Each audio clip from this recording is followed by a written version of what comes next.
ইশাক ভাই, ইশাক ভাই, মেয়র চাই, ইশাক ভাই। আইনের প্রতি শ্রদ্ধা রেখে ইশাককে মেয়র পদে বসাই দেন, গেজেট হয়ে গেছে, বসাই দেন। আর কোনো দাবি নাই, আমরা ইশাক ভাইকে মেয়র হিসাবে দেখতে চাই। আর কোনো দাবি নাই, কোনো দাবি নাই। যেহেতু আইন বলে দিয়েছে দিতে হবে, গেজেট বাড়ায় গেছে, সোজা কথা ইশাক ভাইকে মেয়র চাই। লিলি হালাল বিউটি সোপ, বিএসটিআই কর্তৃক সনদপ্রাপ্ত দেশের প্রথম হালাল বিউটি সোপ। দীপ্তিময় উজ্জ্বল ত্বকের জন্য। প্রথমত আমি যদি 24-এর ছাত্র জনতার অভ্যুত্থানের একজন সৈনিক হিসাবে বলতে চাই, আমি বলতে চাই এই সিদ্ধান্তে যারা পরিপন্থী, আমি দৃঢ়ভাবে বিশ্বাস করি তারা 24-এর ছাত্র জনতার অভ্যুত্থানের যে বিপ্লবের যে আকাঙ্ক্ষা, সেই চেতনাকে ধারণ করে না। কারণ হলো এই ফেসিবাদের আমলে যখনই প্রত্যেকটি নির্বাচন রিগিং হতো, প্রত্যেকটি নির্বাচনে ভোট কারচুপি থেকে শুরু করে নানান প্রতিবন্ধকতা সৃষ্টি করা হতো, তখনও সংক্ষিপ্ত সময় ভোট পড়ার কারণে আমরা দেখেছি জনতার রায়ে জনতার মেয়র হিসাবে ইশতাক হোসেন নির্বাচিত হয়েছিল। আমরা দেখেছি একইভাবে সারা বাংলাদেশে অনেক জায়গায় পদায়ন করা হয়েছে। তাহলে এখানে কেন এই বৈরিতা, এই বৈষম্য কেন? এটা নিঃসন্দেহে একটি চক্রান্ত, একটি ষড়যন্ত্র।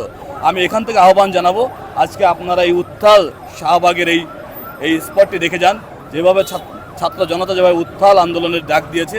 আমি দৃঢ়ভাবে বিশ্বাস করি আমাদের মধ্যে বিভাজন সৃষ্টি হয়ে যাবে যদি একটি বহুল আকাঙ্ক্ষিত যে রায়টি, জনতার মানুষের যে গণমানুষের যে রায়টি, ইতিমধ্যে যেটি আদালত যে রায় দিয়েছে, সাংবিধানিক প্রতিষ্ঠান নির্বাচন কমিশন যে সিদ্ধান্ত দিয়েছে, সেই সিদ্ধান্ত মেনে যদি নগরী পিতা হিসাবে ইশতাক হোসেনকে শপথ গ্রহণ করা এবং তার যে চেয়ারে অধিষ্ঠিত হওয়ার কথা, সেই চেয়ারে বসার সুযোগ না করে দেয়, আমি মনে করি জাতি বিভাজিত হবে।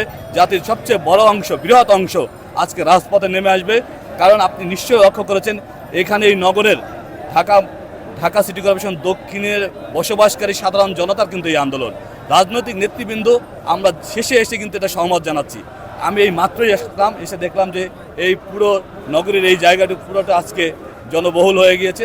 তাই আমি উদাত্ত আহ্বান জানাবো, আমরা ফেসিবাদ ব্যতি রেখে সবাই মিলে যেন ঐক্যবদ্ধ বাংলাদেশ গড়তে পারি। আমাদের ছাত্র জনতার এই বিপ্লবের যে আমাদের আকাঙ্ক্ষা ছিল, যে চেতনা ছিল, সেই চেতনা যেন বাস্তবায়ন করি। আমাদের প্রিয় নেতা দেশনায়ক তারেক রহমান ইতিমধ্যে ঐক্যের ডাক দিয়েছেন। তিনি এই ইন্টারিম গভর্নমেন্টকে তিনি সহযোগিতা করার জন্য বলেছেন, যে কারণে কোনো রাজনৈতিক নেতৃত্ব এই আন্দোলনের নেতৃত্ব দিচ্ছে না। তাই এই ইন্টারিম গভর্নমেন্টকে আমি আহ্বান জানাবো, সামান্য 2-1 যদি বিপদগামী হয়েও থাকেও আপনাদের সুচিন্তিত, আপনারা প্রাজ্ঞ, সুতরাং আপনারা সঠিক সিদ্ধান্ত নেন। ইশতাক হোসেনকে আজকের মধ্যেই আপনারা শপথ গ্রহণের সুযোগ করে দিন।